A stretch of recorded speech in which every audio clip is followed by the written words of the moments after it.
তো যেটা বলতেছিলাম, আমাদের দেশে পুলিশ, সকল পুলিশটা, বেশিরভাগ পুলিশ মানব শুরুতে কুত্তার জাত। ছোটোবেলা থেকে পুলিশের কথা যখনই শুনি মুখ দিয়ে অটোমেটিক কুত্তা কথাটা বের হয়ে যায়। তো আমার এখনও বের হয়।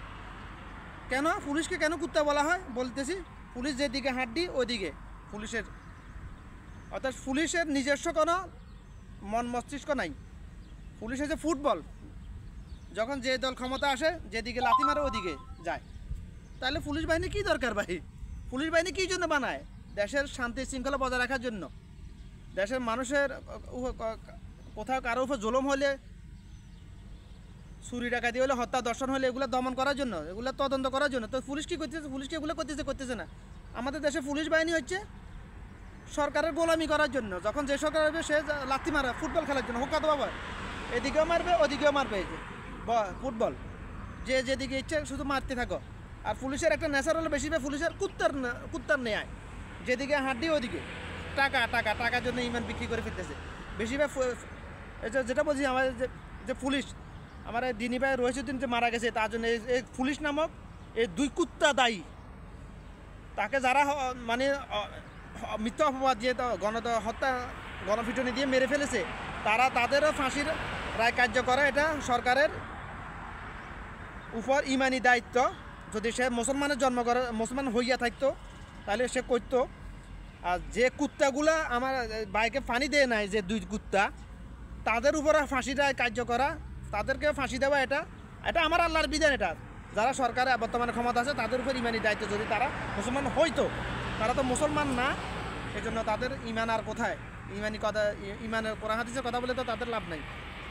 তাদেরকে ধান্দার বাড়ি ছাড়া সিধা করতে পারবে না। ওমরের শাসন দরকার।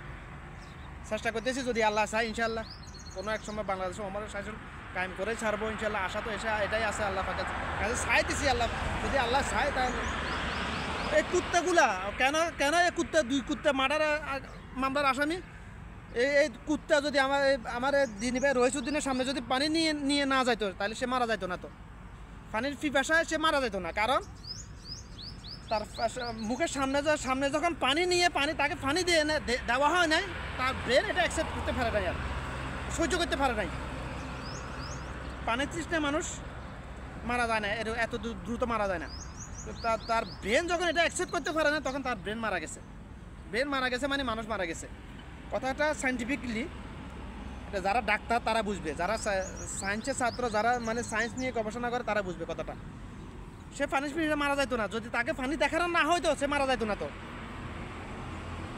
তার মৃত্যুর জন্য দায়ী হচ্ছে এটা, এই পুলিশ নামক কুত্তাগুলা। এদেরকে কি আইনের আওতায় আনা হয়েছে? হয় না। কেন আনা হয় না? বাংলাদেশের বর্তমানে যারা আছে সরকার অপদার্থ, এরাই মুনাফিক নাস্তিক ধর্মদ্রোহী, এই জন্য এদেরকে আইনের আওতায় আনা হয় না এখনো। বিধান তো আল্লাহর ভাই, কোন অপরাধের শাস্তি কী হবে এটা তো আমার আল্লাহ পাক 1500 বছর আগে ডিক্টেট দিয়ে দিয়েছেন, অ্যানাউন্স করে দিয়েছেন, শাস্তির রায় দিয়ে দিয়েছেন। এখন তোদের কি কাজ রে? তোদের কাজ হলো শুধুমাত্র কার্যকর করা। কোন দিন শাস্তি কার্যকর করা হবে, কোন দিন তার ফাঁসি হবে, কোন দিন তাকে বুক পর্যন্ত ঘেরে পাথর মেরে হত্যা করা হবে, এই ডেটটা উল্লেখ করে খোলা ময়দানে বিধানটা কার্যকর করা। তোদের কাজ এতটুকুই। রায় দেওয়ার কাজ তো তোদের না, রায় তো আমার আল্লাহ দিয়ে দিছে।